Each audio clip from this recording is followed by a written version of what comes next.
దుర్గాదేవి స్తుతి. సంకల్పం.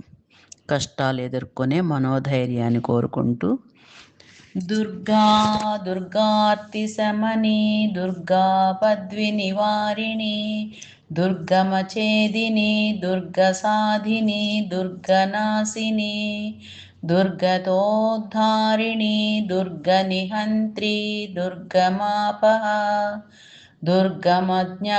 దుర్గమజ్ఞానదా దుర్గదైత్యలోకదవానలా దుర్గమా లోకా దుర్గమాత్మస్వరూపిణి దుర్గమార్గప్రదా దుర్గమవిద్యా దుర్గమాశ్రితా దుర్గమజ్ఞానసంస్థానా దుర్గమధ్యానభాసిని దుర్గమోహా దుర్గమగా దుర్గమార్ధస్వరూపిణి దుర్గమాసురసంహంత్రి దుర్గమాయుధధారిణి దుర్గమాంగీ దుర్గమతా దుర్గమ్యా దుర్గమేశ్వరి దుర్గభీమా దుర్గభామా దుర్గభా దుర్గధారిణి.